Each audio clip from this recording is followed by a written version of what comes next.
People with Down syndrome have a genetic condition that leads to 3 copies of chromosome 21. And on chromosome 21 is the gene that is known to produce amyloid beta protein, which leads to Alzheimer's disease. So people with Down syndrome are at very high risk for developing the condition. And if they live into their 50s or beyond, 90% of them will develop Alzheimer's disease dementia.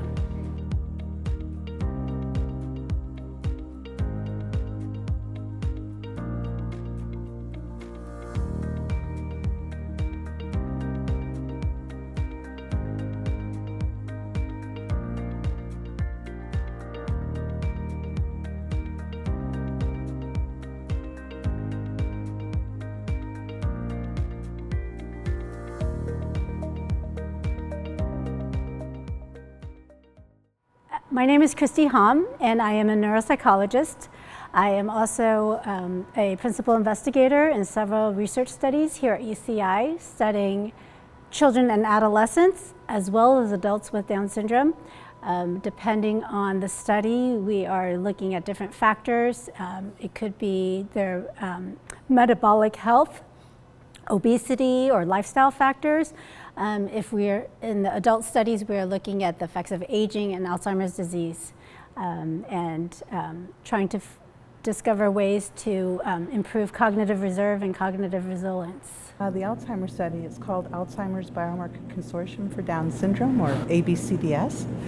And the whole purpose of this is to understand how people with Down syndrome age, so that we can, in the long term, develop clinical trials for people so that we can prevent Alzheimer's disease in people with Down syndrome. Really a very special group to be working with people with Down syndrome. And from what we can learn from people with Down syndrome, we can also extrapolate that to the general population as well. So we're really kind of hitting both populations, but this is such a wonderful group to work with. And they've been neglected for so long in research and in science that it really is our duty to work with this group and to do this research. So we're trying to find a whole gambit from ages 6 through end of life. Hopefully at some point we will have a research stage for you, so we can really see how in younger kids, how it really starts. And then as they progress and grow older, you start seeing more of the actual symptoms come out. But you know, what's in their blood or what's in their brain, what biomarkers and those sorts of things, those start out really, really young. Being part of the study, I'm helping a lot of people. I really love being born with Down syndrome. It's, for me, influenced a lot of people with Down syndrome, because a lot of normal people don't think Down syndrome people can't do anything. And I want to influence people with Down syndrome can do more than a normal person can.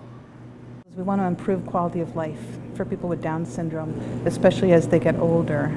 As Mark mentioned, for the most part, people with Down syndrome have been excluded from many different kinds of clinical trials to find ways to improve brain health. And so one of our missions is to make sure people with Down syndrome are included, and not only included, but become a focus of this research. If you choose to participate in the ABCDS study, a typical day looks like you come to our home-based clinic, you check in, and the first thing we do is provide consent. So you meet with one of our coordinators, he goes over the whole consent process. So there's 2 coordinators, one takes over informant measures. That's when I get to know a little bit about the family and our participant overall. And then the direct measures are the neuropsychological measures, and that is taken over by another one of our coordinators. So our coordinators work in one-on-one with our participant. Afterwards, we normally have a neurologist and MD come to visit, and they do a health history exam. We do a physical exam just to see how they're doing.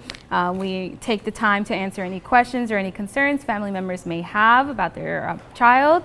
My son is Willie Pestalacci, aka DJ Willpower, and my husband and I are educators. When Willie was born, that was a surprise. We didn't know. I see the professionalism, I see the care. I love that now we are getting feedback if there's an issue that we should be concerned about, we can take care of it as a parent. So it's not closed doors. It's not you go in and we weren't going to tell you anything. So I really appreciate that. I love The team, I love the team. The doctor, everybody. I mean, Eric, he's the best. And for everybody, just the nurses they know. And we go to all UCI. In fact, we switch all of his doctors to UCI doctors because of this experience and the collaboration and communication within the UCI system. And if we have time during the day, every participant is different, everyone's schedule is different, but if we do have time later in that day, we try to schedule in some imaging. Well, you had to be in a X-ray, which is like basically just a room. But everybody in that room is like really nice, and you just have to follow simple instructions to make sure you don't move, because it will kind of mess up the scans. Oh, I forgot to mention a blood draw as well. We do a blood draw. It's really not that bad. To be honest, when I was a kid, I used to be afraid of needles. So like my mom and the nurses had to pin me down so they can try to put that in my arm and stuff. But we do have a variety of different PET scans that we perform. So if we don't get to one PET scan today, we get to it the following day or whatever works best for somebody's schedule. Well, they put an X on my head, and I got an IV in my arm. They put a needle in it, in my skin, and then I got a shot in my back, too. Were you scared? No, I was brave. So when we heard about research that was being done and a drug trial, we both believe in science, and so we asked Willie, do you want to try that? And so he did, participated, had all of that, and that was many years ago, and that drug did not come to fruition. So, they knew that we were interested, and we were asked about the next one. So at that point, Eric Duran was very helpful in the process of us making that decision. And it was really Willie's choice. And so he said, sure. And now he's in the ABCDS. He's already been through phase 1, phase 2, and we have a break until we start the third phase. It's his commitment, and it's always his choice. Just as DJing, he chooses the songs. I listen to the lyrics first, make sure that they're clean, but it's definitely his choice. We do know that up to 90% of people who live long enough to reach a certain age will develop dementia, but that means there's still a 10% who don't. Also, the age of onset of dementia varies by 30 years. So there must be different kinds of factors that are causing some to sort of delay the progression of Alzheimer's disease, whereas others are maybe at higher risk and developing the condition earlier. So that is the task that all of these researchers here at UCI and around the world are trying to solve, because we want to delay the disease onset as much as we can and also prolong their life. So we're really trying to find, the pathways to how Alzheimer's starts, and then how can we intercept that, so then we can hopefully get drugs and then disperse into the whole community, not just Down syndrome. It is very important and a priority for so many people here at this university who are doing this work to find ways to improve the longevity and the quality of life for people with this genetic condition that affects 400,000 people in the United States and more than 6 million worldwide. Don't be afraid. And if you are afraid, it's okay to say I'm afraid, because that team is going to be there to reassure you. Ask the questions. Just say, I'm nervous. Because if you're nervous, they're there. So as far as for why does Willie do it? And he believes that it's important. He's a role model. He will tell you he's a role model.